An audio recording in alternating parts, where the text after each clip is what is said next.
Hi, I almost said good morning. Good evening, everyone. Great to see you guys. And yeah, I would not have believed that at any time in my life, I would introduce a dance video or the bounce. But you probably heard that story a bit. And if you haven't heard it yet, it's a good time to do so. We probably can all imagine that True Mother actually went through quite some challenges in the years 2013, Foundation Day, just after True Father has passed, in 2012, and also 2014. And actually, True Mother herself really was not well. And many of us probably can relate to that. I had a phase when I really could not get out of bed for whatever.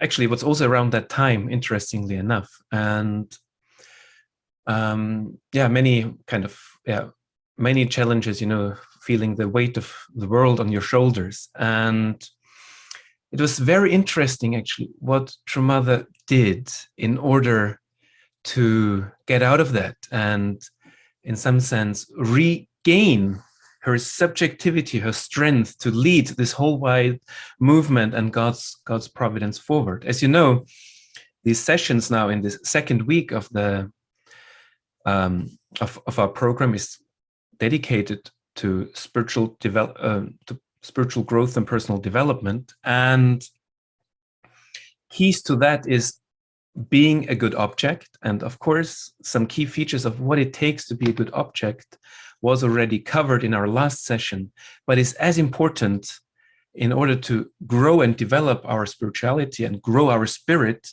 to be a good subject to others. And that's basically all what give and take is about. And so what True Mother did when she really could not move, when her health was low, when she was down, is she moved her body. And by moving her body, Sanjinim, in a testimony that she shares 2012, said it was, she went to Hawaii, and every day at 4 a.m. in the morning, she took a walk along the beach and actually listening to a Korean pop song and moving towards it. And you might have seen this sort of bounce movement. There is some quite interesting in moving videos actually of True Mother doing that and moving to that bounce to reactivate her body, to reactivate her soul and reactivate her spirit to take on that great task and strength. And we know the results actually of that. But it was actually difficult to imagine at that point in time. And True Mother really started with herself, transforming herself. And yeah, when I first saw the bounce, I cringed and I thought, OMG. And I felt like, nah, I will never do that. But never say never in God's providence. And so here I am introducing to you the bounce. We have Vicky prepared a video that put together two versions, one that with the UPA cadets and another one with some other leaders doing it. We can't show you tonight the kind of a better prepared video, but please feel free to stop your video sharing if you feel uncomfortable, but stand up and move along with the bounce moves, because there's really a deep and profound story behind it. And it is by moving our body that might be the start also for you or me to regain some of our strength, in a sense, to develop our subjective powers. So without further ado, let's play the video. 그래서 여러분의 건강을 도와주기 위한 신건강법을 내가 개발했어요. 비디오를 통해서 보여줄 거예요.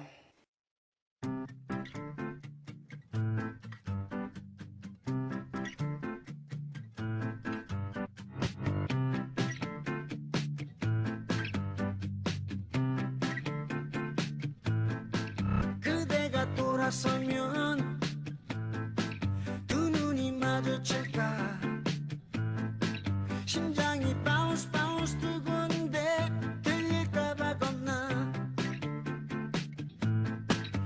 한참을 망설이다 용기를 내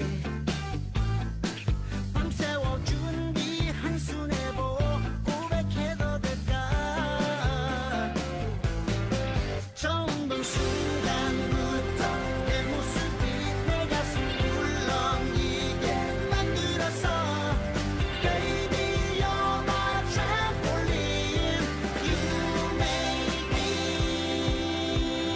bounce bounce 수많은 인연과 바꾼 너인 널 사랑이 남긴 상처들도 감싸줄게 어쩌면 우린 벌써 알고 있어 그토록 찾아 헤맨 사랑의 꿈 외롭게만 하는 걸 You make me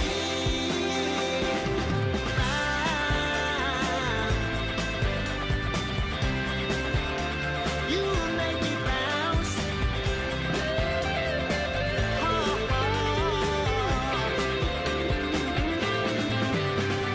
bounce bounce bounce 망설여져 나 혼자만의 감정일까 내가 잘못 생각한 거라면 어떡하니 눈물이 나 별처럼 반짝이는 눈망울도 수줍어 달콤하다 내 입술도 내겐 꿈만 같은 걸 You make me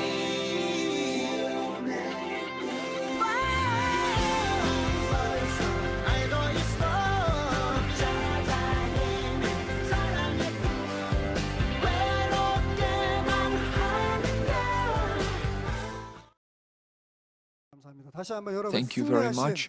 Let us 우리 give 천지의 another 참 round of 부모님께 applause to our beloved 축하와 true 격려의 mother 경화의 박수를 for 우리 her 주시면 incredible victory.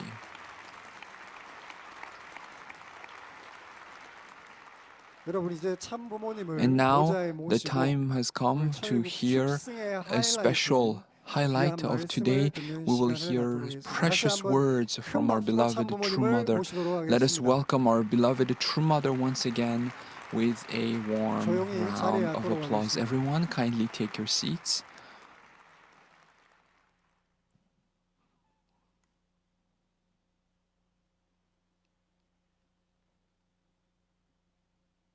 전 세계에서 Beloved 이날을 함께 하고 있는 leaders from around the world participating today, in particular leaders, blessed families. 행복한 날입니다. Today is indeed a happy, happy day.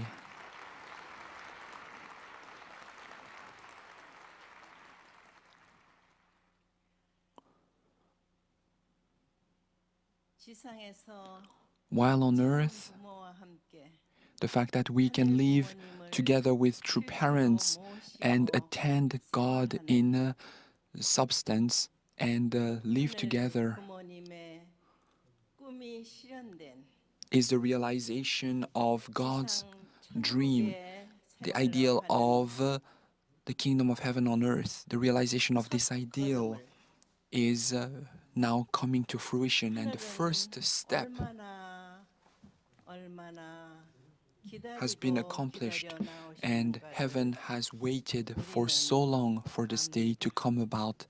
We are fully aware of this. 이 한날 Until this day, one day could come. 하늘 부모님의 지상에서의 Heavenly Parent, 생활을 advent. 출발하는 데 있어서 and in order to begin earthly life, 감사하게도 what I'm truly grateful for is that heaven 이 한반도를 has 축복하시어 blessed the Korean peninsula 부모를 and sent true parents. In particular, heaven sent me as the only begotten daughter to this peninsula. 그러나 However, 오늘날의 현실을 놓고 볼 때 이 When we look at the reality facing the world today, 민족은 the people of this nation 아직 still 깨어나지 have 못한 not been able to awaken 사실을 우리는 to the providential mission that this nation and its people have. And we can see this reality. 참 부모의 소원도 The wish of true parents as well 하늘이 축복한 이 is 나라가 for this nation that has been blessed by heaven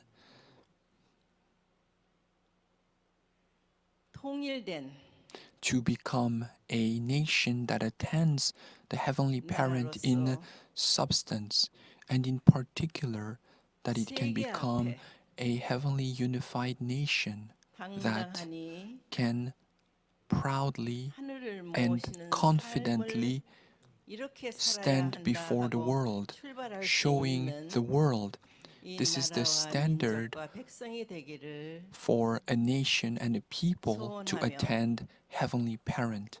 That is my wish for this nation. 오늘날까지 And until now, 아무도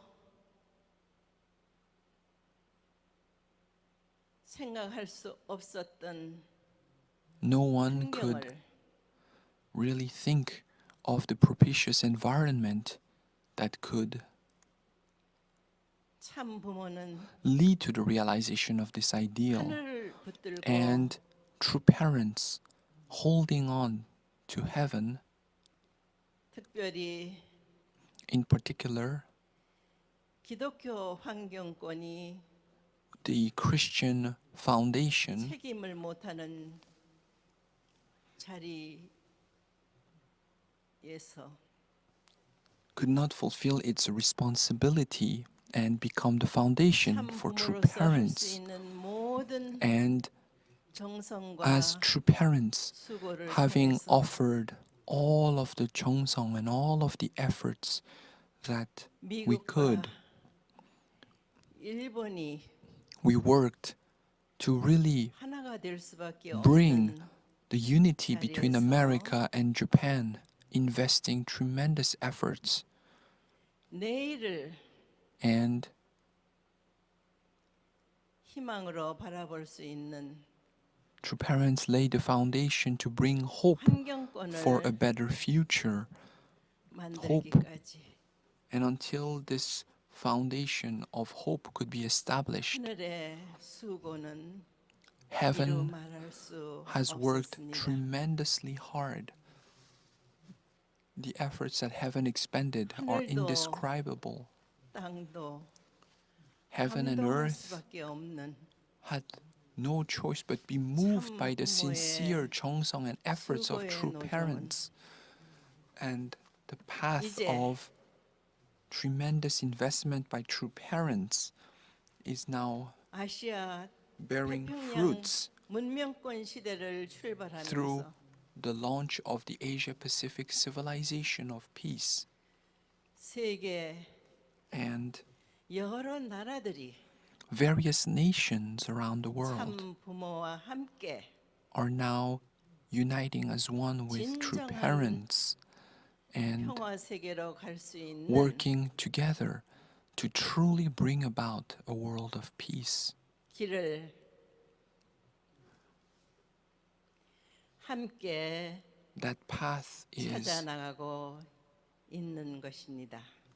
being pioneered 이번에 together.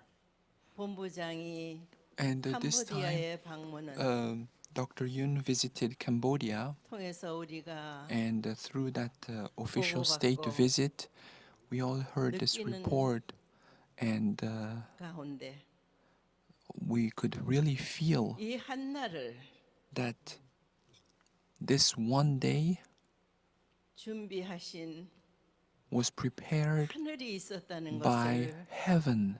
우리는 실감하게 됩니다. We can feel this.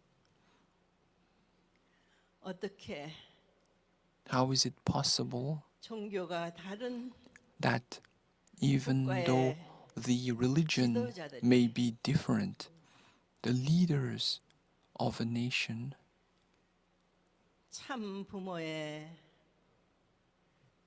사상을 받들어 could accept and uphold the 함께 ideology of true parents 평화 세계로 and agree to 나아가고자 march together for the realization of a world of peace. How could they resolve 모든 to work together to establish lasting peace 능력과 and invest all 지혜를 of their 동원하여 efforts and resources and wisdom to this end? 하늘 부모님의 꿈을 이루어 드릴 수 있는 This is a foundation through which we can 인류 평화 advance the realization of Heavenly 가족의 Parents' 세계로 dream, lasting peace in the world, but also 나아가야 the 함을 realization of one family of humanity under the Heavenly Parent, bringing the world as one family. 누구보다도 More than anyone else, 앞장서 나아가는 참된 지도자와 the true leaders who are taking the lead, and the true leaders and the righteous people that heaven has raised for this moment is truly something for which we should be grateful to heaven. Heaven has raised countless true leaders and righteous people for this moment. 기다릴 Yes, 수가 indeed. 없습니다. Heaven can no longer wait. 우리 통일가의 The unification 가정, movement, 특히 blessed families, and in particular, 한국의 축복 가정들의 the blessed families in Korea, 책임이 큽니다. your responsibility is indeed great. 이 나라가 This nation 하늘을 모시는 나라가 될 수 있도록 should become a nation that attends God 그 꼭지를 as 따는 데 the 있어서 heavenly parent in order to firmly 여러분들이 남은 accomplish this 6개월 동안에 objective over the next 6 months.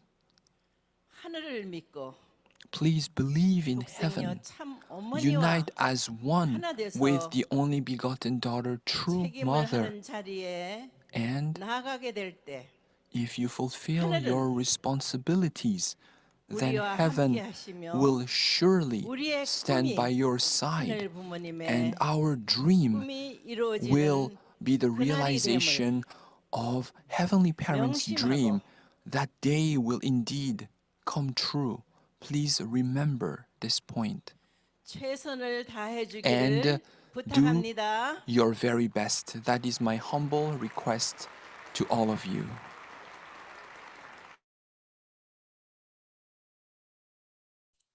Right.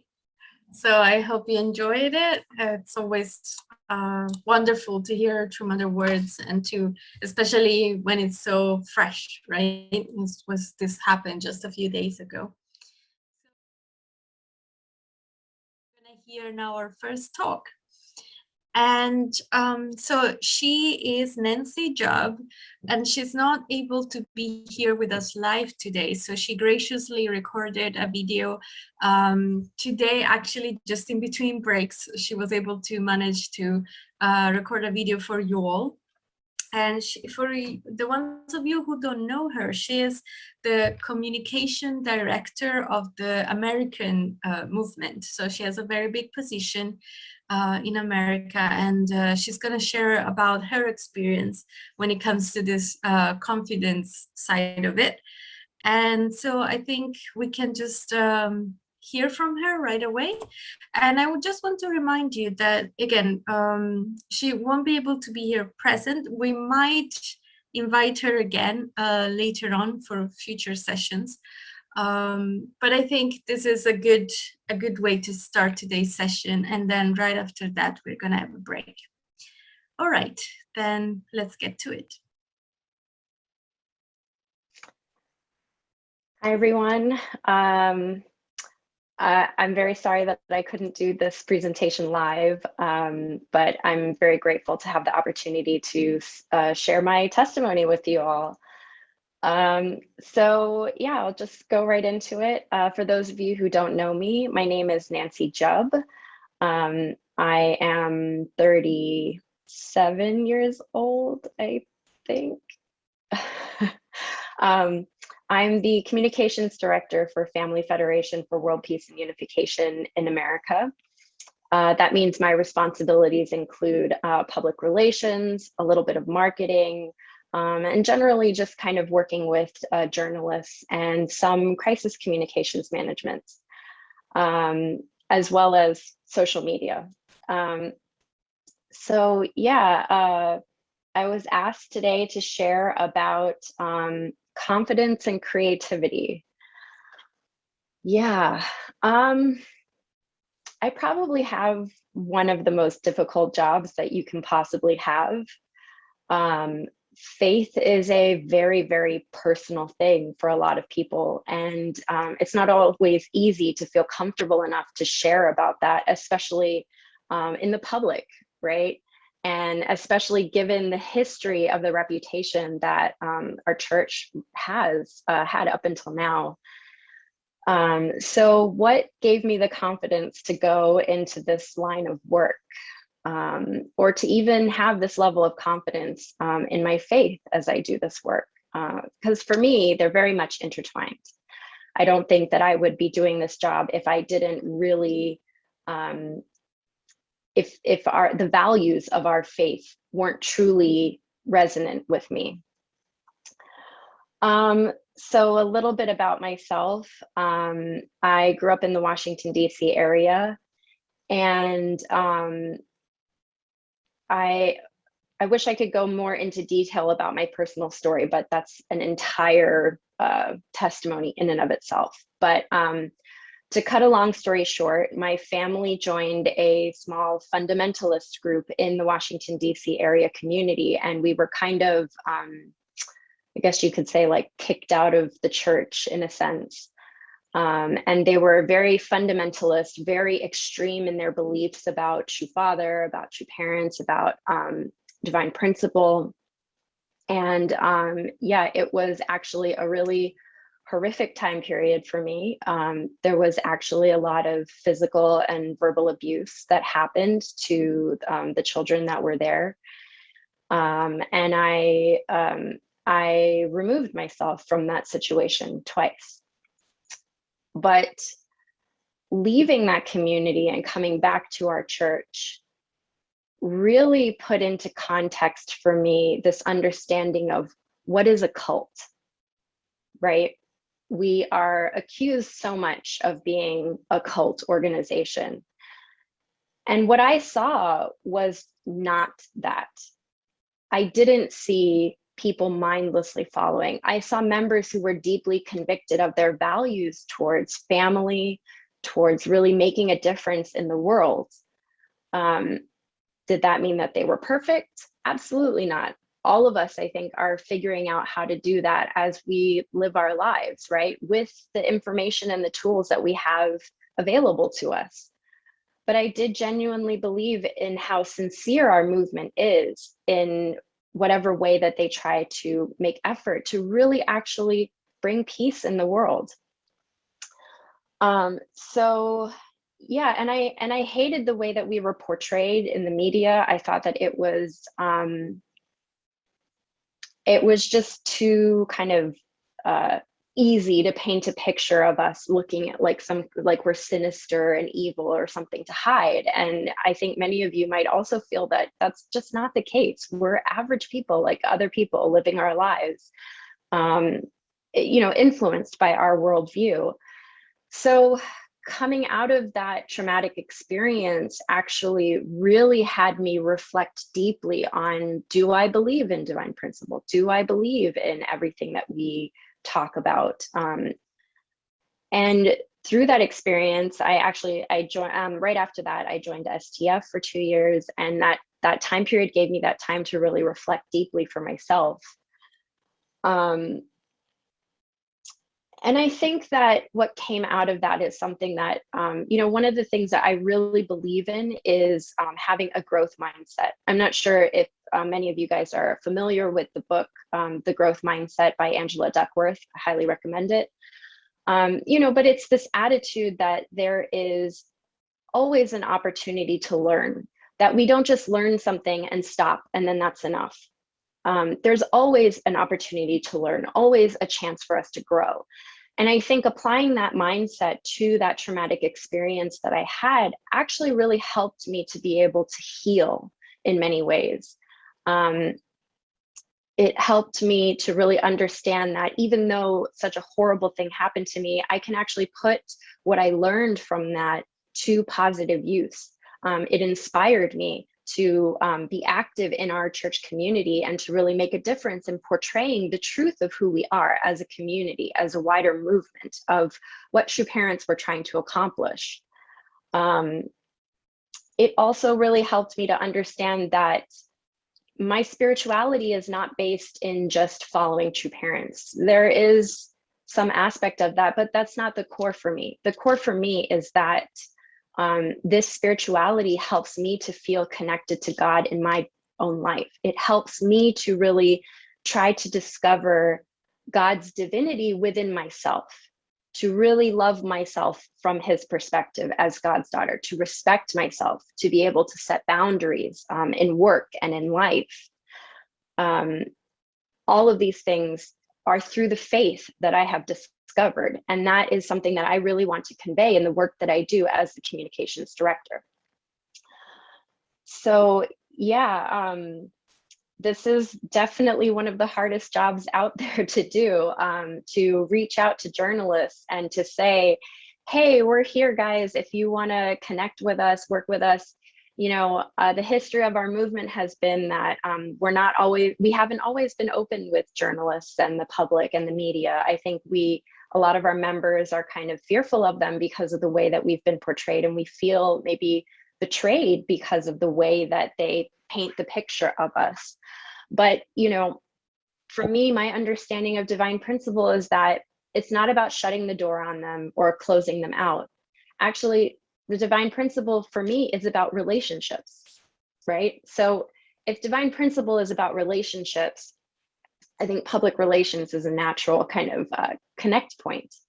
My responsibility, if I believe that I'm in the able position, is to actually educate the Cain position and to work together with them and to help them and to raise them up so that we can make an offering together for God. And so that's really how I view my relationship. I'm not here to kind of to be aggressive or to kind of push them away or to only sell my message. If I'm truly doing my job correctly, I should be building relationships and loving and embracing the media and helping them to do their job and really supporting them so that when they do an article about us, they can feel free to come to us and really we can support each other. I can arrange interviews for them. I can correct any facts that they have wrong on the story that they're working on, just to be really open. It's such an important part. And that's scary because you have to trust the other person. You have to believe that they are going to do the right thing by you. And sometimes they won't. And sometimes they're going to bring up controversial things. And it's also learning to not take that personally and to remember that they are doing their job. And the way that the journalism industry works is that, they have to get views on their websites. They have to somehow attract an audience. So yeah, what's the best way that we can support them while also not shutting them out, not shaming them. And also, understanding that they also have a responsibility. I think sometimes people think that journalists are evil, they're out to get us, but actually journalists really think the same way we do. They also genuinely believe that they are trying to save the world by, holding power to account, by doing these in-depth investigations, and by sharing knowledge with the world. So in that sense, actually, we're trying to do the same thing from different perspectives. Yeah, and I guess throughout my life, I really realized that you can't avoid difficulty. I think it's easy to kind of not look at the hard things about even our movement, you know, the schisms that we have, and working with the media is certainly confronting in that way. What do I believe about the schisms, and what, you know, I don't do this job because I absolutely don't want to lie, you know, or to be untruthful. What I share with journalists is absolutely what I do believe myself. And so it's very confronting and it's very challenging. Yeah, I think that working with journalists is probably the hardest part of the job. But it can also be very rewarding when you finally do have that breakthrough, when you have that, you meet that person who is actually very interested with you in what you're doing.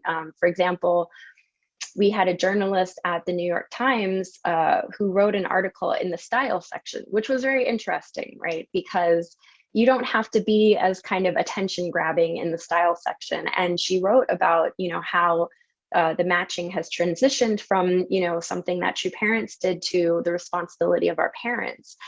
And, you know, talking with this journalist on the phone, she was so fascinated to learn about our movement and to understand about us. And she was so intrigued that True Mother is the only female global religious leader.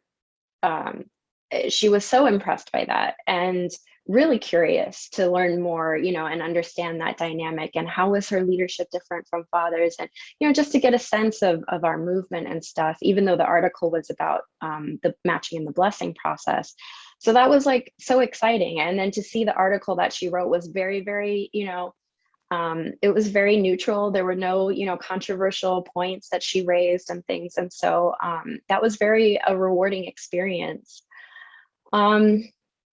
I guess in some ways dealing with, you know, working with journalists and the media and our public reputation, I kind of see it a little bit as wading out into the swamp that we have neglected, that we haven't really taken care of and taken responsibility, and to clear all of that blockage and the drainage of community, you know, and to create a flow of communication so that, you know, like water flows, you know, fresh water can flow through, and we can have, you know, then we can build a relationship and be portrayed accurately by the media, and not just, you know, only focused on controversy around us.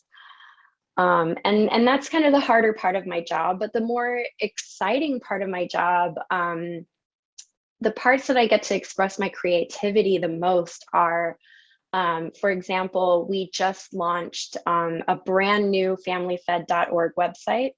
If you haven't seen it, I encourage you to check it out.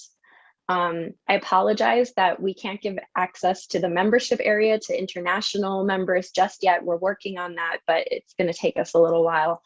But yeah, like to create a new website where we can really be proud to showcase who we are as members, and to tell our story in a way that the general public can understand.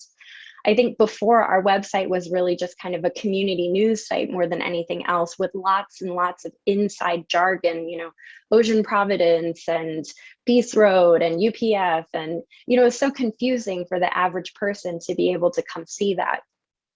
And so I'm so excited to be able to share, you know, that website, which is, we are really all about the blessing, right? And family relationships. And so to create a new website where we can really make that easy to understand for people has been so exciting.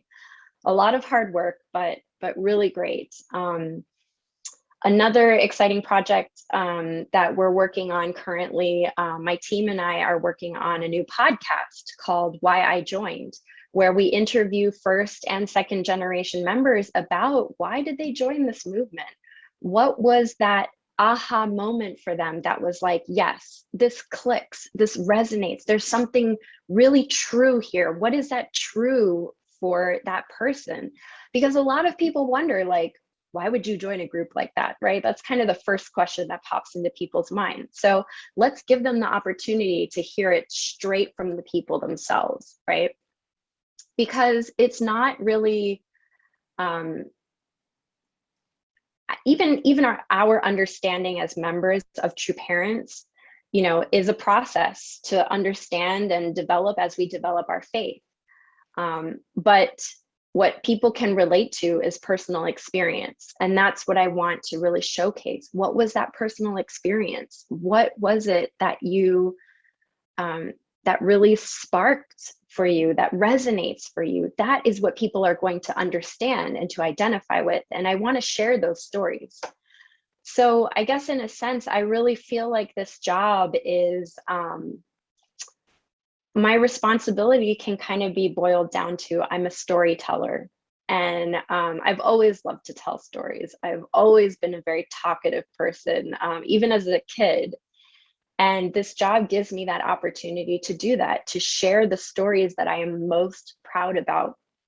I don't think I have ever met any church member that does not have an interesting story.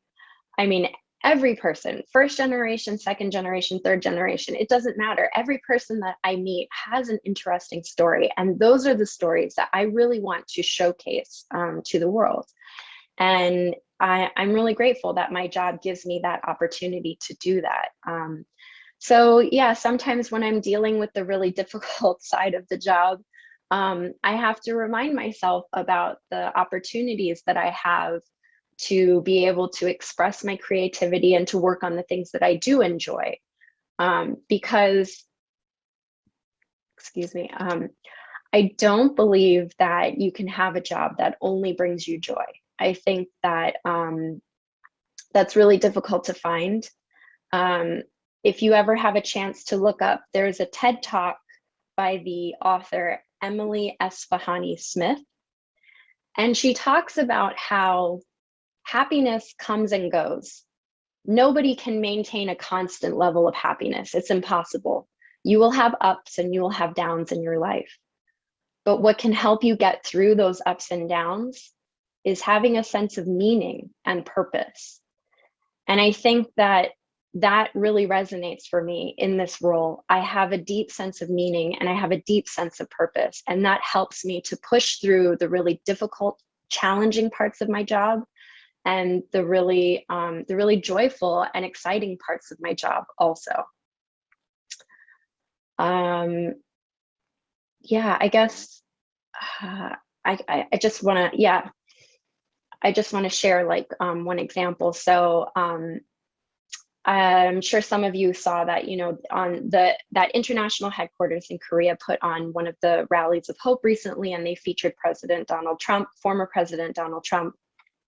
That was deeply challenging for me on a personal level. I despise him as a political leader. He stands for everything that I am against. And personal feelings aside, that was really challenging for me in my job because I knew that the media was going to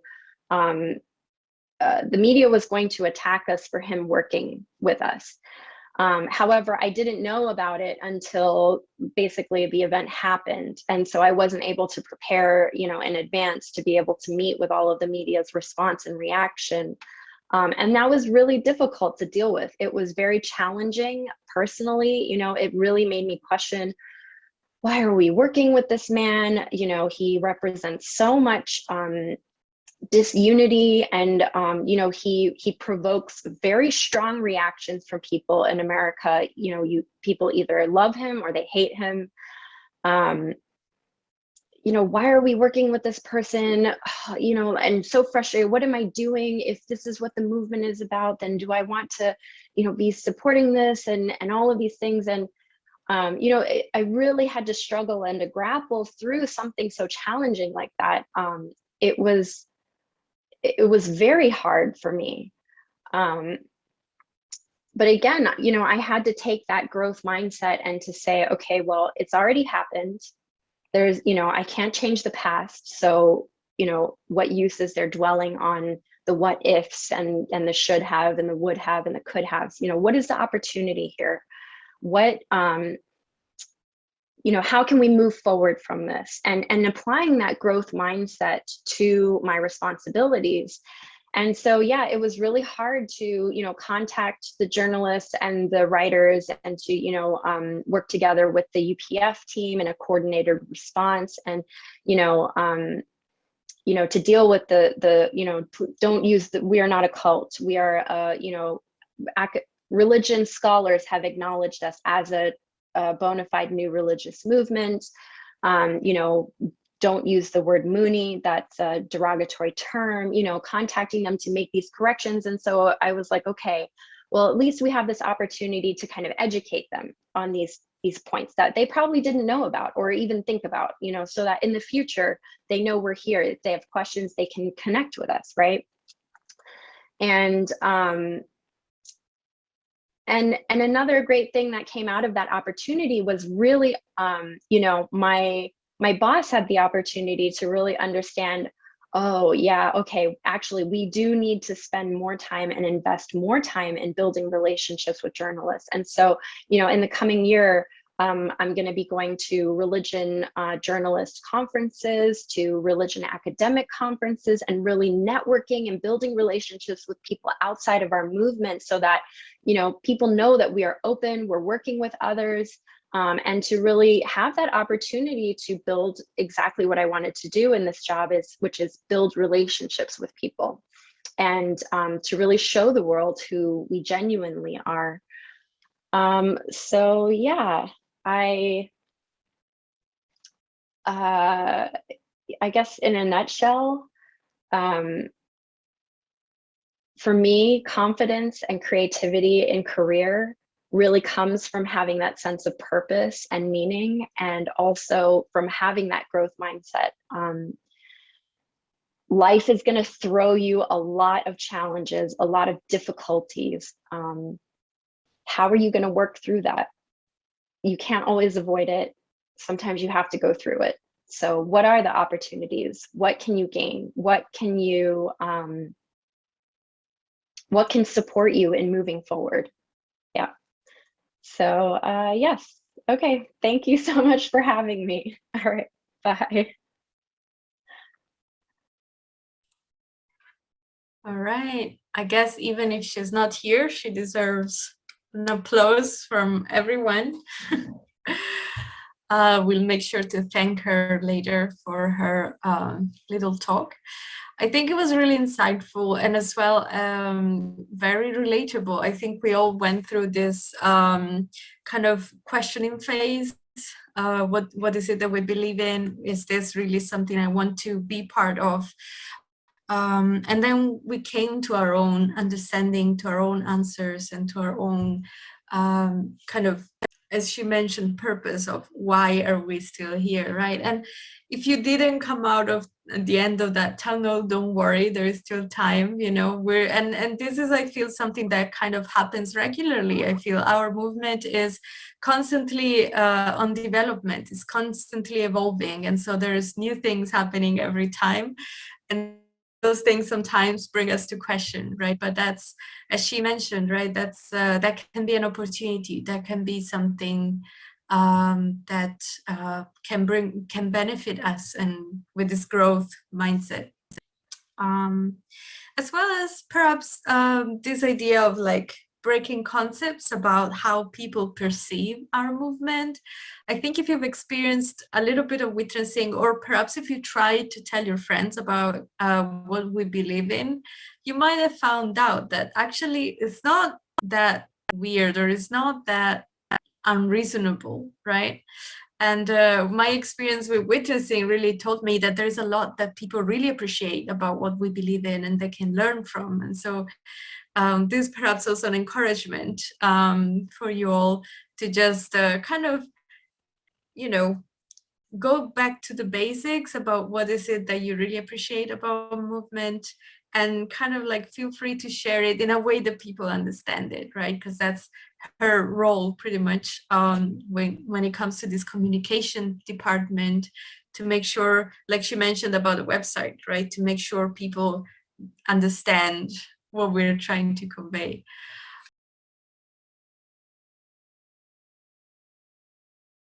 Okay, so our next speaker is a great person.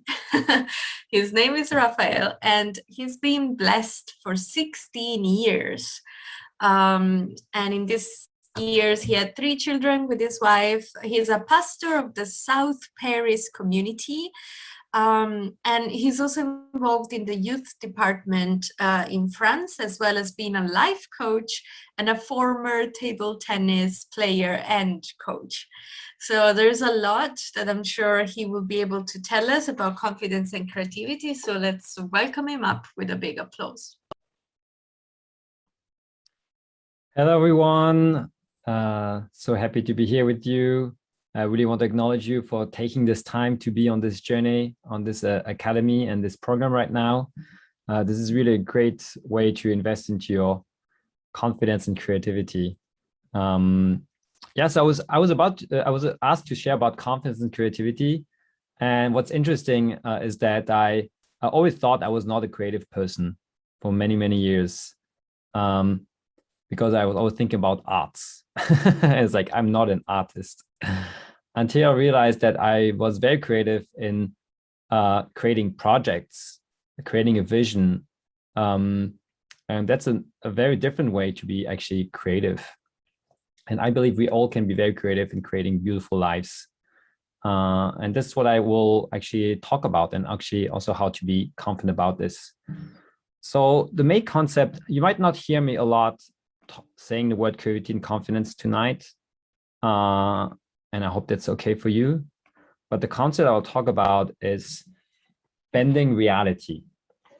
So bending reality is a concept used by a speaker and a teacher called Vishen Lakhiani, who created Mind Valley. And he took it from one of the Steve Jobs books, where it's a concept about the idea that you have the current reality, and basically you're bending it, you're changing it, you're shifting it. Actually a bit like two parents, you know, they really, not even like a bit, but really like two parents. There's the current reality, and they have this vision, and they really want to shift it, change it, and they change it through the vision, but also through the energy that they have now in the present moment. And this is what it's all about. So how to move forward towards an inspiring vision while already being happy in the now. And when I say happy, I'm not saying just happy, joyful, a bit like Nancy said. It's not about being joy and happy all the time. It's more about a sense of deep sense of peace, of fulfillment. And this is what's so impressive about your parents, that they can move towards a vision that seems so far, goes through so much suffering, but still actually have these moments where they celebrate, enjoy time with their members, even though there is, of course, a lot of challenges and suffering. So, yeah, so I have questions for you. So how many of you would like to make the ideal vision a reality in their life? How many would be inspired? You raise your hand. Okay, great. Thank you. And how many of you would like to do this while already being happy? So not waiting to accomplish the vision, but already in the process, enjoying it and everything. Okay, great. You're in the right place. So here's some pictures about my family. We like to travel. My children like to do many different activities. And so just to show us a bit more about my family, my background. And yeah, for many years, I was focused a lot in confidence in sports, in table tennis. And then this shifted at one moment to actually try to build that confidence in all areas of life as well. And of course, more and more into taking mission in our movement, but also into my family. So yeah, my journey about this, this is what I want to share, is that I've always been a big dreamer. You know, I had always big dreams and goals, but so many times never really managing to really make progress, or burning myself out trying to accomplish them. I would maybe sometimes realize a big project here and there, but I would be then so exhausted that I would stop there and not be able to continue on the long run. But there's one moment where things really, really shifted for me. I mean, I already had a shift when I joined SGF. That was many, many years ago. That was in 2004. For some of you that might like, wow, this is such a long time ago. And that's a moment already where I felt like I was bending reality in the sense of that I was inspired by a vision, and also I was really moving, feeling great in the present moment. But then, yeah, by starting family life and everything, it was very difficult to manage that again. And I had a turning point, was 2018, when I really connected with Chumada's message of peace starts with me. And in the way it really connected was, again, connected to this concept of bending reality, is that I discovered a book called The Power of Now. So maybe some of you know this, from Eckhart Tolle. It's an amazing spiritual book. And it's even more amazing when you look at it through the framework of divine principle, and you can sort out what, what's there to be sorted out there. And this helped me to really be more present and at peace in what's happening now, no matter what the reality is, or no matter how far the ideal future is, no matter what happened in the past as well, and not dwelling on it, but really being there, powerfully there much more, yeah. And in the same year, I discovered the power of vision. I did different exercises on creating a vision. And it's amazing how when blending both these things together, suddenly things started to move forward so fast for me in many different areas of my life. And in the way I was also able to contribute to my mission. And this time without constantly burning out. And then not being able to stick to certain commitments, And that's why it's important, yeah, because the kingdom of heaven, which is kind of the future vision, does not begin from tomorrow, but from the present moment, yeah. It starts, even Jesus said already, it starts in our mind. So it's by being in the right state now that you actually can be building it. We can't build the kingdom of heaven by just being constantly exhausted and in pain, even though it's okay and normal to experience painful moments and suffering and challenges, but we can't be constantly in that state. And so bending right, to explain a bit more of how this concept, I have this chart. So basically on the left-hand side, it's your level of happiness in the now, how happy you are. And when I say happy, is a fulfillment, sense of peace, a sense of love that you experience now, basically. It's not just happy, jolly feelings. Yeah. So if your level of happiness now is quite low, and also you have no hopeful vision for the future, then you're most likely in a very negative spiral of life. Yeah. But if you don't have like a very inspiring vision for the future, but you're quite comfortable now with this situation, it's not like you're feeling completely stuck, then you might be in the current reality trap, just being okay with your comfortable life right now. If you have an inspiring vision for the future, but you are stressed, you don't feel great about it now, and you see the big distance, the big gap in unit, then you will experience a lot of stress. Yeah. But if you have both, if you have that inspiring future for the vision, and you also feeling great now, and you have in a great state right now, then that's where you move into the state of bending reality, and the state also what we call flow, or when we talk about sports being in the zone. And I experienced that many times in table tennis, where I was performing well, I had this vision of winning that game, but also I was just totally present and enjoying the process of going through it. Maybe you experience that in fundraising, if you went fundraising. Yeah, the goal in fundraising is to set that vision, to set that goal, and then focus on your attitude, focus on the present moment of being totally there. And I'm sure you have experienced struggles that I did for sure, but also I hope you also experienced flow, but maybe there's also other areas of life. Yeah. So what you learn is how to create an inspiring vision that pulls you forward, and how to be happy now in building a new vision. Exciting? Who is excited? Who is inspired to listen to them? Okay, great. So here's some statements that you can think, does this apply to you right now? To already assess where you are, So for example, I feel excited about the future, knowing even better things are always on their way. So ask yourself, is this true? Very true to you? Sometimes true? Not true at all? Stress and anxiety don't seem to faze me much. I trust in my ability to attain my goals. Is this true for you? Very true, sometimes true, not true at all. I look forward to the future because I have unique and bold goals on the horizon. Same again, ask yourself. I spend a good amount of time thinking excitedly about my visions for the future. So this is all statements around the future vision.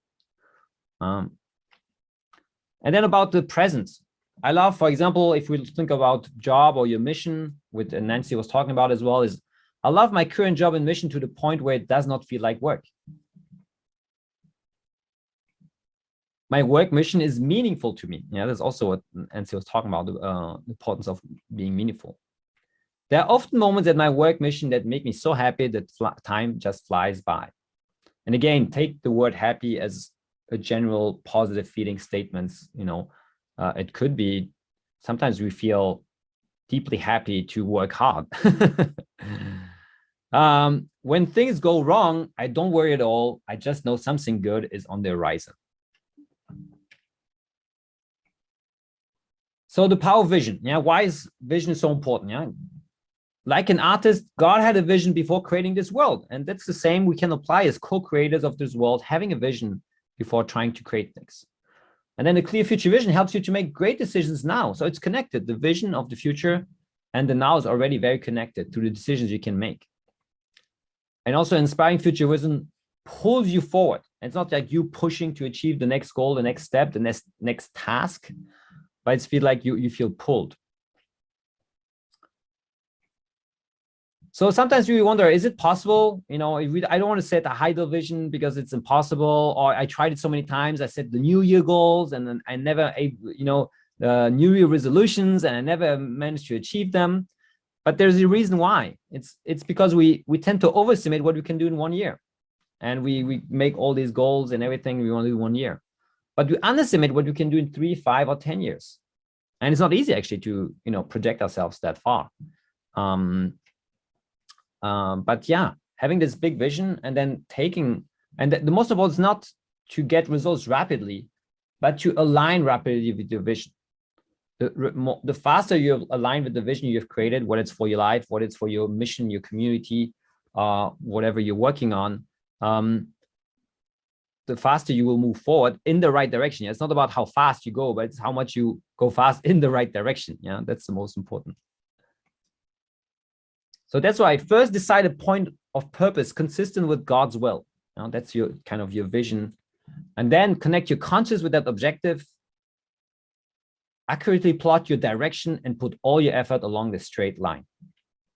Yeah, so important. We have a clear vision, inspiring, it's very clear. You're very confident about it. And it's so easy then to pour all your actions in. But it's first about like creating that and then actually taking the action.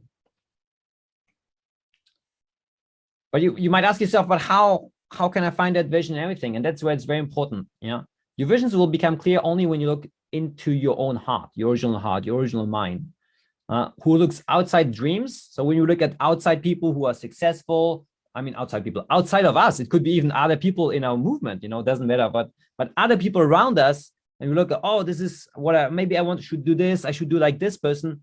But actually we all have our own life, our own purpose, very specific. You all have a similar purpose, of course, a common purpose, but you all have a very specific purpose. And that's important that you only can find inside yourself. And this is also where you can find this deep confidence when you move forward towards it and awake towards it. So the best way to create a life vision is basically to do this exercise that I will give you as a homework. We won't do it now. There's not enough time. But this will be your homework, is that you try to imagine life 5 years from now, and you have and do everything you and your heavenly parents really want, and you imagine you have a magic wand. It's happening. Yeah. You don't think about how it's going to happen, what's the process, everything. Of course, you think within the principles, the spiritual and physical principles of the universe. Otherwise, it doesn't make sense. But otherwise, feel really free in there to look into your heart. yeah, you and your family, everything around you in harmony, and you're contributing to a better world. And you ask yourself, how does it look like? How do you feel? What are you doing? Who did you become? And what are you contributing to? Reflect, visualize, can close your eyes and try to connect it. Explore in as many details as possible. And then really feel it with all your senses, and then write down what you've seen and felt. When I did this exercise for the first time 2 years, it's crazy how I realized that my life was currently not aligned with my vision. And it started to make huge shifts. I was a table tennis coach, working hard and player. And in my vision, there was no table tennis. I was in the countryside running a spiritual retreat center to help people embody the 3 blessings and witness about true parents' teachings to people in nature while I'm living in Paris, So, but that's okay. That means I started to make different decisions and different actions so I actually can move towards that vision. So of course, then once you have that vision, it's important to break it down. What are your most important goals to achieve it? Now there's the 80-20 principle. What a 80-20 principle means, like 20% of your goals will help you already achieve 80% of it. If you try to achieve all your goals, at once, it's not going to work. So focus on the highest leverage. Then breaking into smaller goals, yearly, quarterly goals, monthly goals. Then creating a schedule. What is a weekly schedule that help you achieve your goals and your vision? The daily habits and actions that will make you have progress. Yeah, it's about having this big vision, but then small steps. And then also, as I said, focus on attitude and process. And this brings me to my transition to focusing on the now and on not the outcome, like in fundraising. Once you've set the outcome, once you've set the vision, connect to it emotionally, but then don't worry about the outcome anymore. It's because that you're not in the right energy. And then take time to celebrate wins and assess your progress. Not just constantly jumping to the next one thing. And this helps us to move to the next point. And it's great to have big goals, but before I hope to master the universe, I must first achieve self-control. That is my motto. And this is what it's all about how my state I am in right now is a lot of self-control of how I manage my state, my feelings, my emotions. And so how to be happy now. And of course, there's many different strategies, but I'm going to focus on 3 important ones. Because you can't do everything at once in one evening, in one presentation. So one is gratitude. Gratitude is really, really a powerful state of being. It's impossible to be grateful, to really be in a state of gratitude and have negative thoughts at the same time. You can try it if you want to. But once you're in a state, it's like, it's just there, Then there's forgiveness. They're like, what? Forgiveness? What does forgiveness have to do with the happiness, And it has a lot to do because actually absence of forgiveness is a lot of suffering most of the time. When we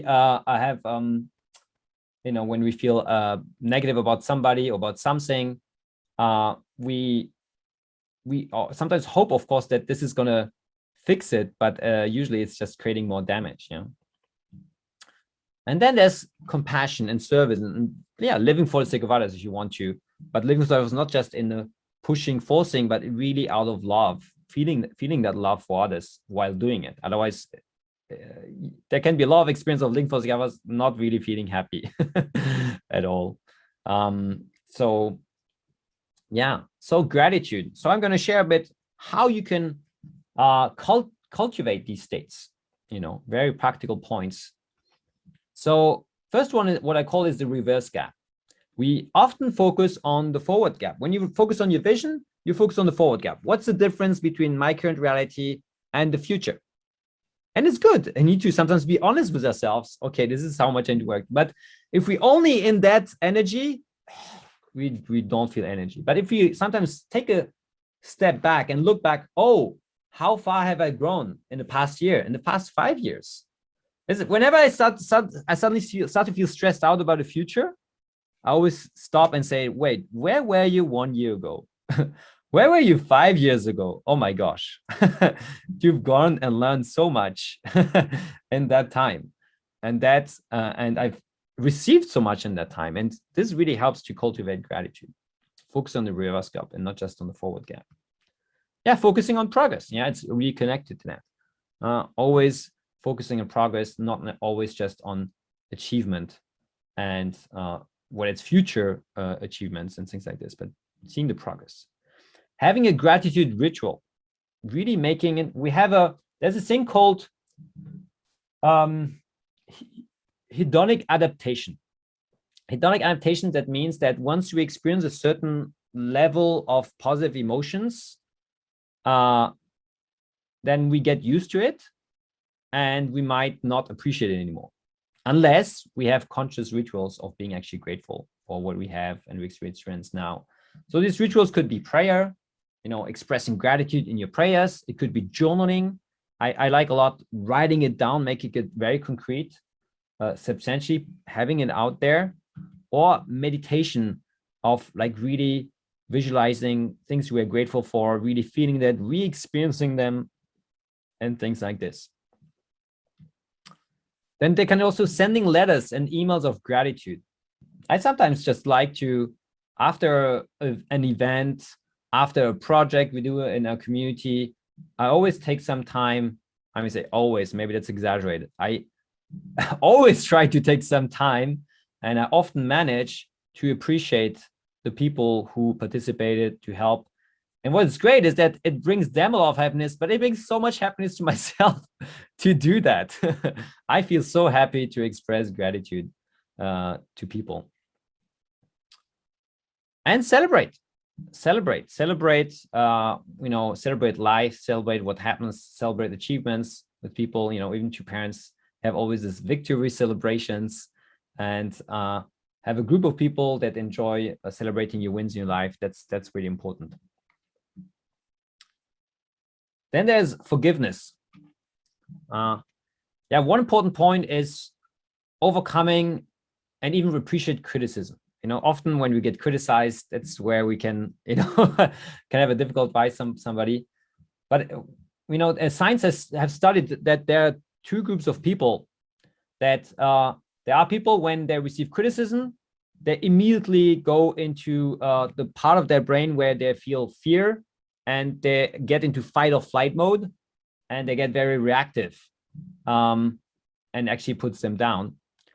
But there are people who actually, when they hear criticism, they actually go in the most human part of their brain. When I say most human, it's the one that the animals don't have.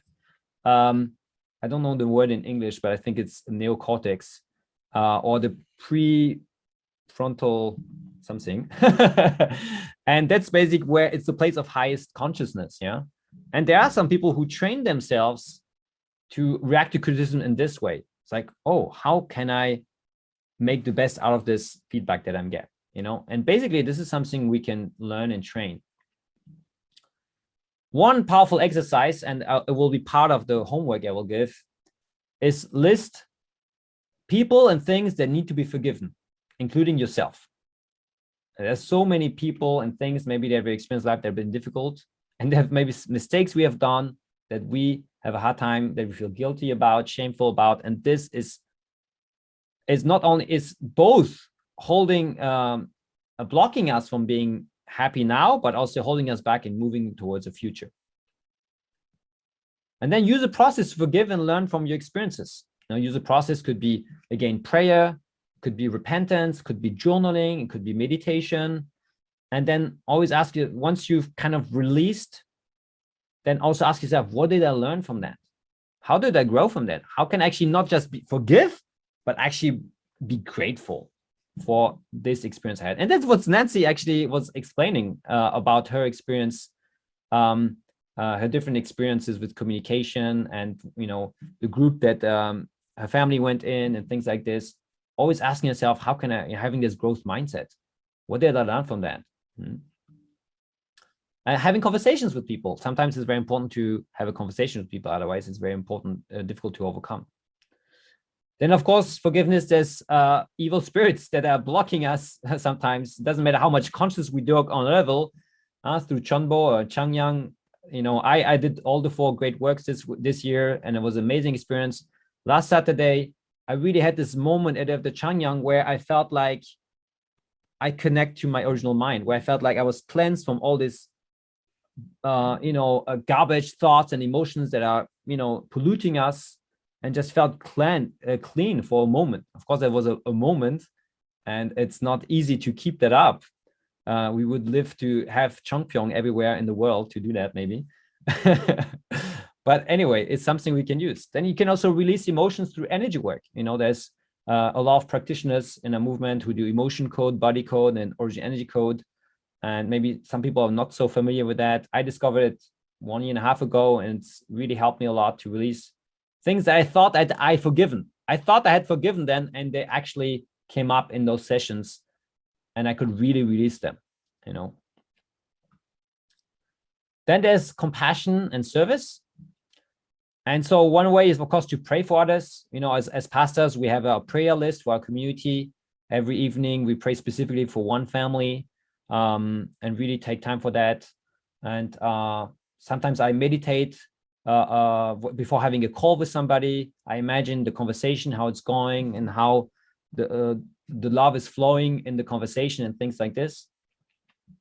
And then finding ways to serve, of course. And then finding specific ways to serve where maybe more aligned with your skills, what you're passionate about, what you really enjoy, and what you care about. Yeah. And as Nancy said, you can't always enjoy everything you do.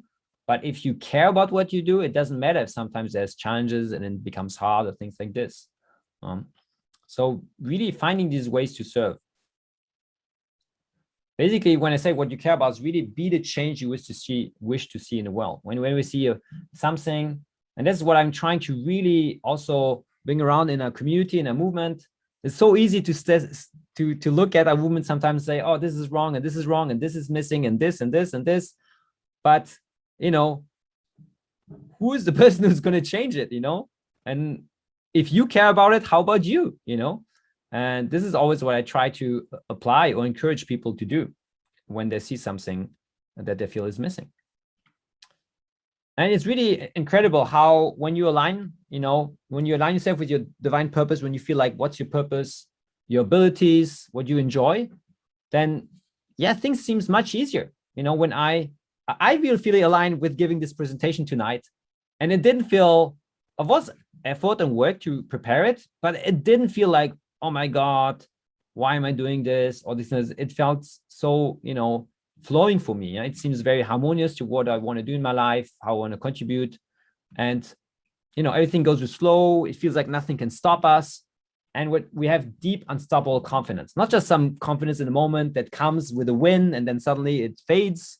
No, even with the failures, you keep having confidence when you really care about something, and it's having really confidence in Heavenly Parent also guiding you in life, generally speaking, and in ourselves. And so that was a lot of talking. I hope it was not too much at the same time for you. But now we're going to do some practice. Yeah. So we're going to go through the 6-phase meditation. This is a meditation I discovered about 3 years ago, which runs through 6 phases, which is basically compassion, gratitude, forgiveness, a future vision, an ideal day, and blessings. And this is also what contributed me a lot to constantly be connected to my future inspiring vision, but also feeling great every day. In the forgiveness part, it helped me so much to release grudges from the past, but also to get into the mindset of not even holding new grudges to people, forgiving very quickly to people, because I trained so much in meditation to just forgive quickly and not make myself suffer so much. So I invite you to put yourself in a good position. What is good is that your back is quite straight. You can have it with some support, the back, just don't fall asleep too much backwards. And especially your head, keep your head not without any support. Yeah. Otherwise, if you have the head with the support, then it's more, you're going to do a siesta instead of a meditation. But don't worry, this is not a boring meditation where, you're just asked to try to empty your mind and not think of anything. No, this is an active meditation. And I'm saying that the passive meditations are not useful, but then sometimes not easy and not so exciting. So this is an active meditation where you actually ask to think specifically, connect specific to certain things, and to create a powerful state.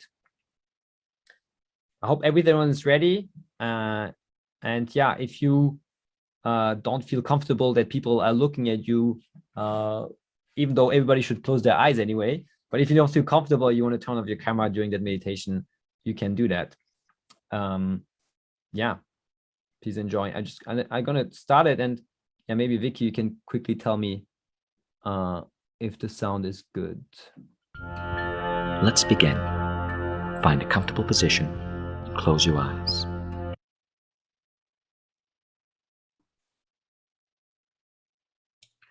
It worked well. It was good. Okay.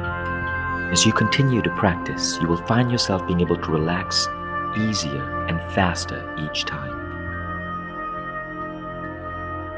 Take a deep breath in, and as you exhale, draw your attention to the top of your scalp. Feel your scalp relax. Feel this feeling of relaxation flow gently downward to your cheeks, your face, your neck, your shoulders, your upper arms, your lower arms, your fingers. Now feel this feeling flow gently downward across your chest, your abdomen, your thighs, your knees, your calves, your feet. Draw your attention to your eyelids. Feel how relaxed they are. Allow this feeling of relaxation to flow gently downward, all the way down to your toes. You're now in a deep, relaxed state of mind. We will start with phase 1, compassion. Take a deep breath and feel the light of love and compassion radiating down on your scalp, flowing all the way down throughout your body, all the way down to your toes. Feel this light envelope your body in a white bubble of compassion. Take a deep breath, and as you exhale, feel this light radiate outwards and envelope the entire room. Feel yourself passing compassion to any living creature in this room. Take another deep breath, and as you exhale, feel that light radiate outwards and envelope your building or home, enveloping in a light of love and compassion. Take another deep breath, and as you exhale, feel this light of compassion enveloping your neighborhood. Take another deep breath, and as you exhale, see this light fill your city. Take another deep breath, and as you exhale, see this light fill your country with love and compassion.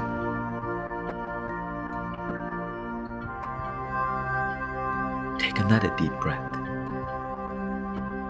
and as you exhale, see this light fill the entire planet Earth. See the Earth in front of you, glowing and covered in a beautiful light of love and compassion, a light that's connected to you. Feel yourself radiating compassion to all living creatures on Earth. We now move on to phase 2, gratitude.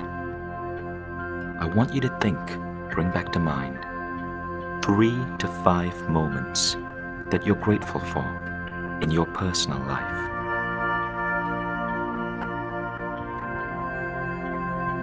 Be sure to bring back all happy memories, feelings, sensations, associated with these moments. I will give you a few seconds to reflect on this.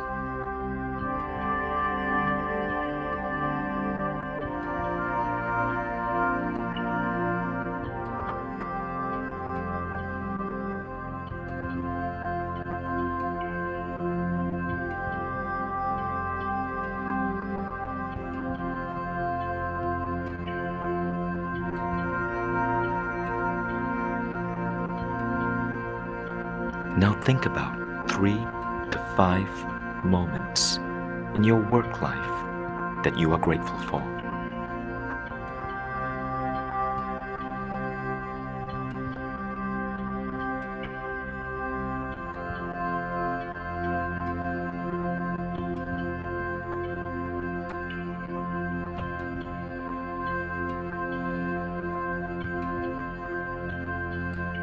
Bring back to memory positive feelings associated with these moments when they occurred.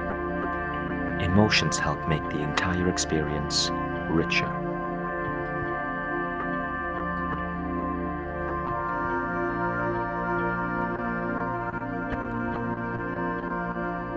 We now go on to you. Think about 3 to 5 things about yourself that you are truly grateful for. As you bring these to memory, think about your love and compassion and appreciation for who you are. I will give you a few moments to reflect on this.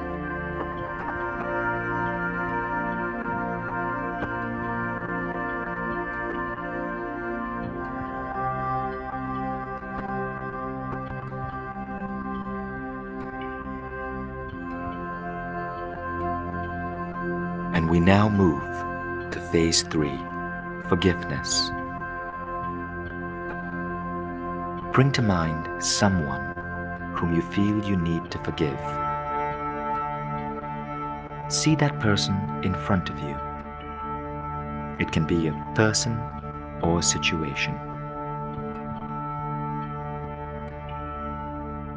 As you see them in front of you, I want you to repeat the following line. I forgive you. And I ask that you forgive me. Take a deep breath. And as you exhale, feel whatever rage, regret, or resentment that you had in any situation involving this person release from your body. Now see that same individual and mentally hear them tell you, I forgive you, and I ask that you forgive me. Take a deep breath, and as you exhale, release whatever negative charges you have against that person.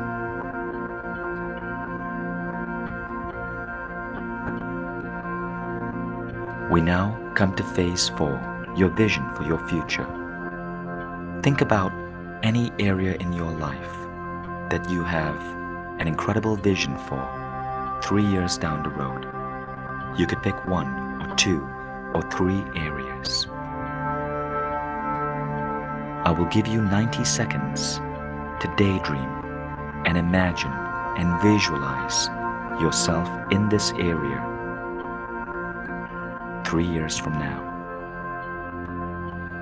You may begin.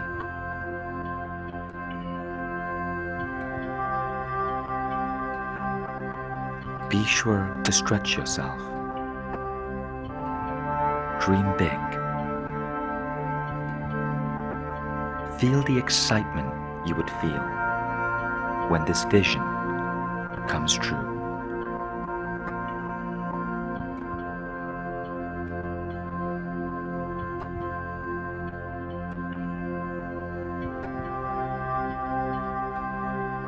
Bring in emotions. Feel the feelings of joy, happiness, accomplishment, success, Feel the feelings you would feel as you see this vision happening and coming true for you.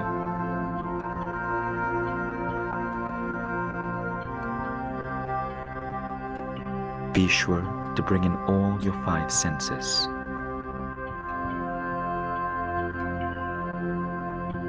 Think of the sounds you'd hear, the smells,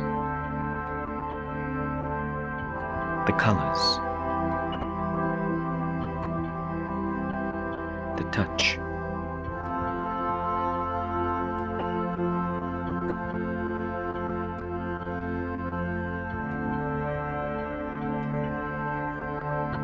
As you wrap up, feel the excitement of this vision being true for you. And know that this vision is on its way. We now come to phase 5, the perfect day. Think about the upcoming day, from waking up, perhaps morning exercise, breakfast, commute, work, lunch, the various segments of your work, coming back home again, and the various activities you do back home or with friends. Divide your day into segments that are meaningful to you. For each segment, spend a few seconds visualizing it unfolding in pure perfection, and make a statement of how you want that segment to unfold. I will give you a few moments to complete this.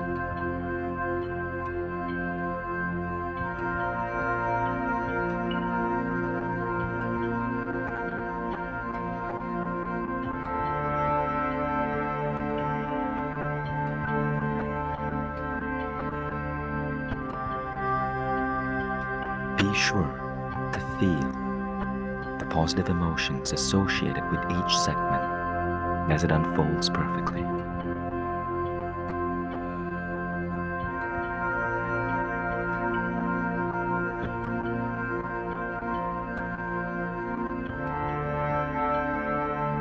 Bring in all 5 senses.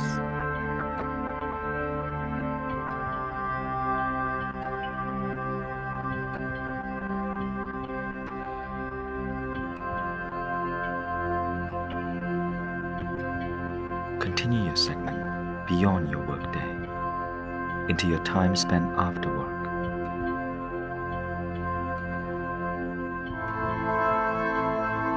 See your evening unfolding perfectly.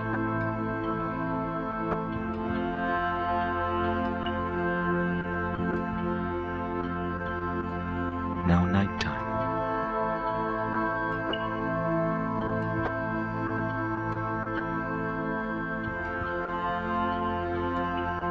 Now end with yourself going to bed and declaring that you're going to have amazingly healthy, relaxing, deep sleep.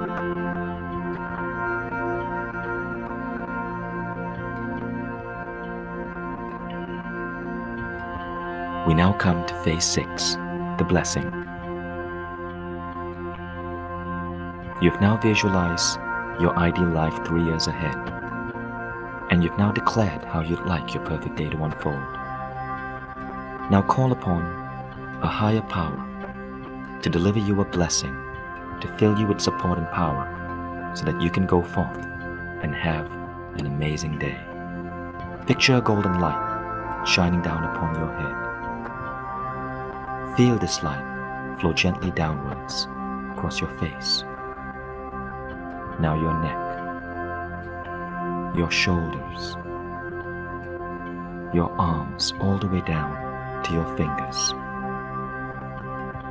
Feel this light filled with support, power, hope, energy, and all the qualities you need to be infused with so that you can go forth and have an amazing day.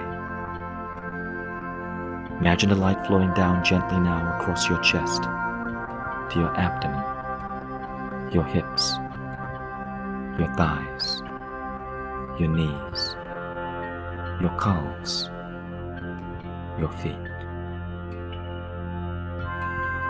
Imagine this energy swirling within you, energizing you, filling you with the necessary qualities, abilities, and power to have an amazing day. Take a deep breath, and as you exhale, lock in this feeling of power. Know that the universe has your back, and that you are in control of your life, your days, and your legacy.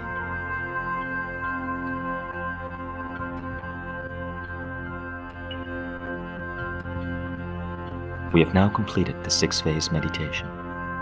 You may choose to remain at this state and enjoy the beneficial effects of meditation. Or you can choose to awaken with the sound of my voice, counting from 1 to 5. I will now count from 1 to 5.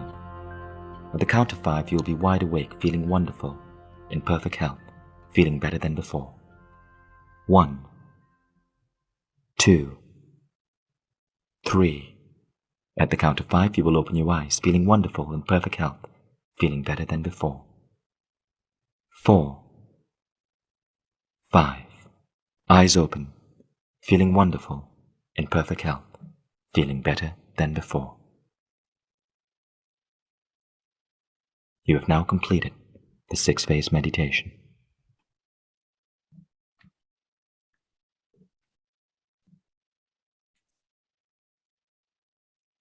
All right. Yeah, so I hope you had a great experience. But anyway, in meditation, it's no point actually to say it's a right or wrong. You had an experience, whichever that was. I had the experience of feeling like, wow, why is the day over? I'm so excited about the upcoming day. But anyway, I was visualizing tomorrow, so that's okay. Yeah, so now it's question and answers, right? Yes. Thank you so much, Rafael. I think he deserves a big round of applause for everything he's been giving us today, especially this last part of the meditation. I think we all feel better right now. And what it really made me reflect about, actually, beyond everything that you spoke, is about really the importance of words and the power of this kind of positive thinking and these positive words that we use in our day. And so I really enjoyed having this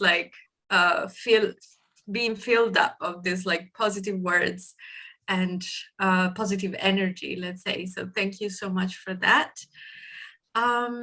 Okay, so yes, we're getting now out of the meditation right down into question answers with Rafael. So thank you for the ones of you who sent us questions. You're still on time if you have a few more. So if you didn't yet, this is the right time to send them in. Okay, first question I see is, how do you balance vision with flexibility to not feel defeated when things in your plan don't go the way you anticipated, and how not to get too greedy in your goals and visions? So how to balance those two aspects? Wow. Wow. That's 3 questions. 3 good questions. Basically, yeah. Yeah, and really, really good question. Yeah, how to balance vision with flexibility is a question I get often, and it's a really good question. So the power of vision is that it is in a certain way flexible. That means that it's not as precise as the task that you need to accomplish tomorrow by noon. Yeah, it's not about getting very precise in all the small details of how exactly it should look like, putting necessarily numbers there or stuff like this of your achievement. So vision is really just a sense of how it looks like, what you're feeling, what is happening in your life, what are you doing, what are you experiencing, and things like this. So there is a lot of flexibility, first of all, inside the vision. And then secondly, your vision needs to be defined, but not confined. Yeah. So that means you define it clearly enough, so you start moving forward, you start moving towards. But while moving forward you will have insights whether you need to readjust your vision. So either insights that maybe you aiming for too big and you need to look down, or you aiming for too small. or maybe there are big obstacles that come along the way that you couldn't anticipate, or maybe actually there are blessings and opportunities coming to help you that you didn't anticipate and that help you to actually readjust your vision in a positive way. Yeah, and so things, when things don't, how to not feel defeated when things in your plan don't go the way anticipated. Well, the first is to have the mindset that things go never exactly how you anticipated. So already having that mindset helps you to not feel defeated because you prepare for it. Yeah. So most of the time, my plan, so plan is different. It's already more precise than the vision. Yeah. It's like, okay, what do I need to achieve in the next 3 months, for example, or what do I need to accomplish this week? Yeah. It's more precise, but I can tell you there's so many times that things don't go according to my plan. I didn't achieve all the things I wrote down today or this week. And that's actually okay. Most important is that you're making progress towards your vision. That's why the vision is so important, because if you only have goals, then you're going to measure yourself whether you achieved it or not. But if you have a vision, you can look at how much did I make progress towards it. And so, yeah, the way to not feel defeated is actually anticipate that it's not going to go the way you want it. And in a positive or negative way, actually might go much better than anticipated. And also focus always on progress, growth mindset, as Nancy was talking about, even when things get difficult. And about greedy, not sure exactly what that means, but maybe like, I don't know, aiming for too big. I don't know. How would you then? Yeah, maybe kind of wanting too much, wanting to achieve great things. Yeah, so yeah, I would say that's very important to connect with your heart, you know, and not look at fancy things outside you. What does your heart really want? What does your original mind really want? Do you feel at peace with your goals? And when I say feel of peace, that doesn't mean there's not some fear or some challenges and senses, but there's not the sense of like, is this the right thing to do?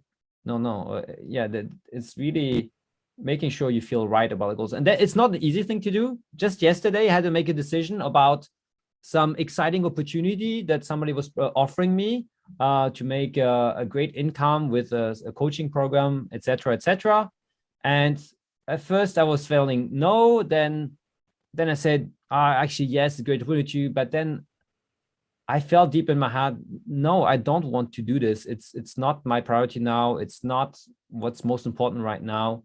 And it doesn't matter what kind of opportunity it is. It doesn't feel right. And because it was hard, I called my coach. He was available, and we had a few minutes talk. And immediately he'd hear from the sound of my voice that it didn't feel aligned with my heart. So that's also very helpful to have a person that gives you feedback, that knows you. Yeah. Oh yeah, of course. And the one thing that came to my mind as you were talking is something I heard from you once about balance. That is not a static thing. And we often think, you know, when I find balance, that's where I want to be, right? But balance is a motion. Like it's like being on a bike. I think you mentioned it once, right? So it's not like you get there once and then you can stay there. You have to keep moving.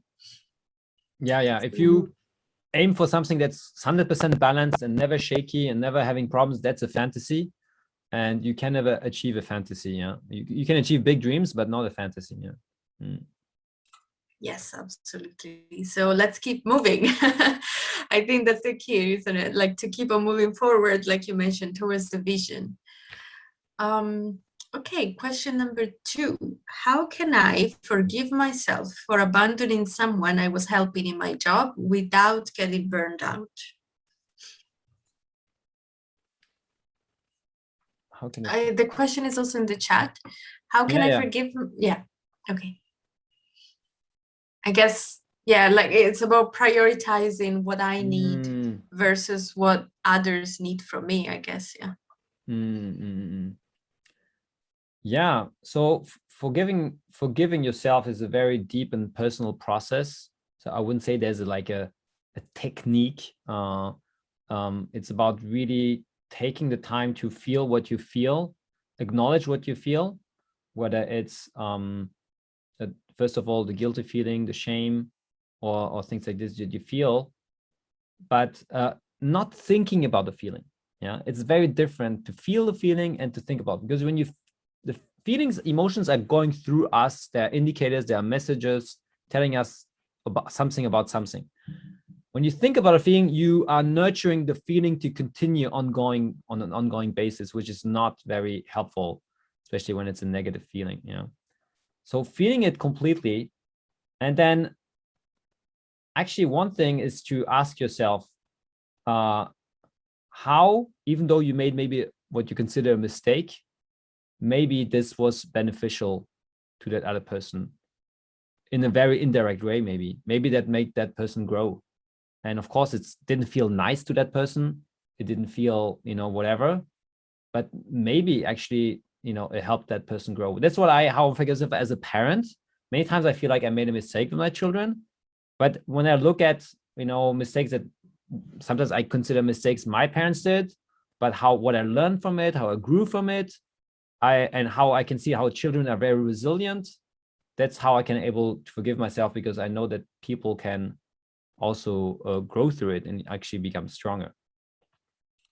Yeah, I love to hear that personal parent-child experience. I think that's great to hear, because you know, we can think about friends, we can think about people, but then when it comes to family, even more, right? Yes. Yeah, I remember I had a very deep realization 1 year ago. I was in a coaching session, and I was sharing my goal of being more balanced in my life. And what I didn't realize is that I was trying to reach that perfect balance, you know, where everything works perfectly. I'm making no mistakes between all the areas of my life and everything. And then when the coach asked me deeper questions, I realized that I was trying to put so much pressure on myself because I felt guilty about how I let down my wife in the past. At one moment of working too hard, working too much, not being at home. And I felt, I remember seeing her crying, and I remember seeing her suffering. And what helped me is actually to look back at this again and see, even though I maybe didn't do the right things completely in harmony, I was trying in my way to also, you know, provide and love my family. And also that the fact that she cried or suffered, I shouldn't consider as the ultimate failure, but as an indicator, as a feedback. Okay, try to do things differently, you know,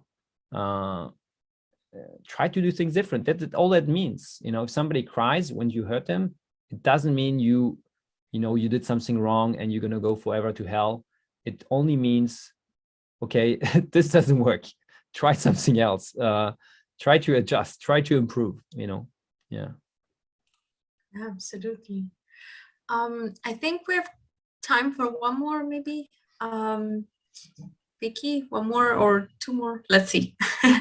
Okay, so how to feel confident in our movement's vision, which is a big vision, when there are parts of it that I'm not clear or I don't agree with. There's a little bit tied up to what Nancy maybe was sharing. Yeah. Yeah, that's a great question. Again, I would really encourage you to go deep in your heart and see what's clear there for you. And then focus, being okay that, you know, there's never going to be a moment where you're going to 100% agree and 100% clear about everything. That's a fantasy again. So many people who feel like, I'm not clear, I'm confused, is because they're asking themselves the question, am I 100% clear? And the answer is always no. So you're always going to feel unclear. So focus on what you're clear on, what you agree on, what you want to contribute with, and then be okay, you know, with what you don't agree on yet, or you're not clear about, or dig deep about it. There's some things I don't agree sometimes on decisions that are made by certain by leaders, by different people around me and things like this. And I always try to go deeper into parents' teachings or words, and it's like, and being okay to question. We're here to grow together. And of course, it's important to respect leaders and positions. but it's also important to question in a heavenly way, with a Ho-Chung, mindset, with a filial heart of wanting to serve, wanting to help. It's a bit like when Christians say, let's go back to Jesus' teachings of love instead of being caught up in the Catholic institution. And this can also happen in a movement. We can be caught up into the institution that we need because we're such a big organization, but then also sometimes in our decisions and our activities drift a little bit apart from the core of True Parents' teachings. And if we feel that, it's okay to try to remind certain things if you feel like that they need to be reminded. For example, I always feel like we need to focus more on families so that families can contribute to the better world instead of maybe focusing so much on contributing to the better world while sacrificing our families. And I'm not saying my view is more right than the other one, but I feel like God wants me to contribute to push more this perspective, while others maybe push another perspective, and maybe this creates the balance and the harmony as well in our movement. Even with my wife, there's some things we don't agree on, and it's an opportunity to look together of what's an harmonious way that's even better than maybe our own individual perspectives. Yes, I love that. It's okay to ask questions. It's okay to doubt. And it's important at that point to really research inside ourselves and to maybe ask. And honestly, like with this Hyojung, heart of Hyojung that you mentioned, to our leaders for understanding. Yeah, I think that's beautiful. Okay, unfortunately, no more time for questions. So we're gonna move on to Rafael's assignment now. So I'm gonna pass it back to him, and then we'll hear about his assignment. Great, thank you, Deborah. Thank you for your questions. It was very, very great to go deeper. So for the homework, it's going to be a very some powerful exercises. The more you do it deeply, the more powerful it will be for you. And so the first one, as I mentioned already, is doing this exercise of creating an inspiring future vision and really, really going deep in your heart. What you really feel called, what you feel like you really want in your life, or what you feel God wants you to do, whatever speaks better to you, in which language it's more resonating with you. And seeing how things can work well together, and really connecting to it and writing it down, connecting to it, but also then writing it down, because it becomes so much more substantial. So many times I experienced writing things down, inspirations, and then I look, sometimes I don't even plan a strategy or anything, and I look at it 6 months or 1 year later and oh, I actually did it, or I actually became more this way or that way, or things like that. This is the power of writing things down. This is already one step to more substance. Keeping things in your head is not helpful. If you tell me, yeah, I have a vision somewhere in my head, okay, it's better than nothing, but put it on paper. So this is the exercise. And then the second part of the exercise is fill yourself with deep gratitude. So the first thing to do is write a list of all the things. So when I say all, it's not 100%, but many, many, many things that come to your mind.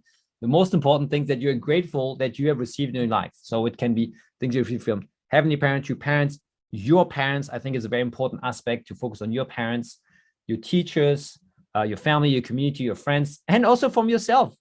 What did you give to yourself? What did you do for yourself in your life? And really connect and be grateful for that. And again, really write it down to make it more substantial. And this, if you do this exercise deeply, this can bring you to really tears of gratitude and the level of connection to certain people. I would encourage you to focus on the relationships that may be most difficult for you. If right now you feel like you're struggling with the relationship with God, focus on God. If you're struggling with the relationship with your parents, focus on your parents. If you're struggling with your parents, focus on your parents. If you're struggling with your relationship with your current leader, focus on this person and see what you have received.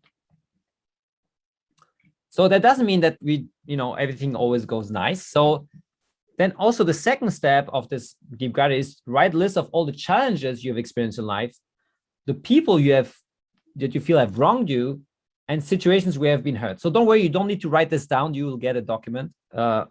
Actually, maybe Vicky, you can share in the chat. Will be easier for me to share the document because I don't have all the and then reflect on what you have learned from them, how they made you grow and how they made your life better.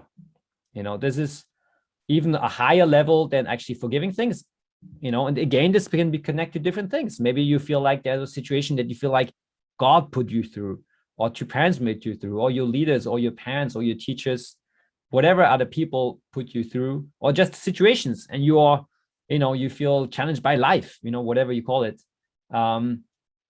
Write this down and really connect of how that made you become the person you are. And maybe without that challenge, without maybe that difficult moment, you wouldn't become the person that you have become. And would you choose that path? So, but of course, if it's too difficult to actually appreciate the challenges, then first go through some meditation. So you can do the 6-phase meditation with there's one part with forgiveness. I share in the document also a link to another forgiveness meditation that's really focused just on forgiveness. Or you can just take some time to acknowledge what you have felt, then try to have compassion for the person who might have wronged you by asking yourself these kind of questions like, how did they suffer in their life? Most time when people make other people suffer, it's because they suffered, and also in which way were they trying to act out of love, they didn't do it necessarily on purpose, on things like this. So this is, really feeling yourself with deep gratitude, not only for the positive things, but even the challenges that you experienced. And then you connect that back to your vision. From this list that you created, write down the ones that you feel are helping you and will help you the most in carrying out your vision and mission today and in the upcoming future. So connecting it to what's really important to you, all the things you have received positively, all the things you've been challenged by, but that made you grow, and connecting to how this is actually helping you now in the future to carry out your vision and mission. This is how you can really build strong gratitude and confidence. And so this is the deep homework. Then there's just some daily habits, gratitude, or having a forgiveness ritual, whether it's prayer, journal, meditation, and also connecting daily to the vision. Once you wrote it, read it again, or record it in audio and listen to it, and really connect to it. And use this meditation if you liked it. It's in the workbook we shared. There's a link. Normally, I hope the hyperlink works. Otherwise, we can find another way.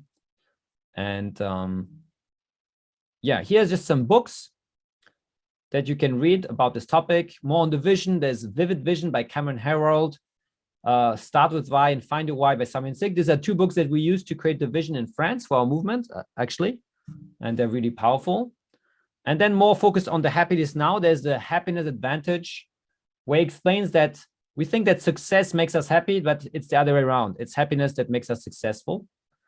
And then there's Flow by a name that is difficult to pronounce. Mihaly Csikszentmihalyi, whatever. But it's a really powerful book. And I think that's about it. Yeah. So of course, if there are any questions about anything that I didn't answer today, feel free to reach out to me. I'm on Facebook. Maybe the team can share my email, and Thank you, Rafael. This is a wonderful homework. I feel like it really has the potential to be transformative for everybody who does it, and also like almost like a new beginning kind of feeling. I know we're towards the end of the year, but it's never, there is never a good or bad time to give yourself new resolutions, or to kind of feel like it's a new beginning from now on. So I think this can really be a great chance for everyone who is willing to really invest into this homework. So thank you so much for that. And thank you for everything else, Rafael. You've been a great speaker for us today. I think you deserve another big round of applause from everyone. Thank you so much.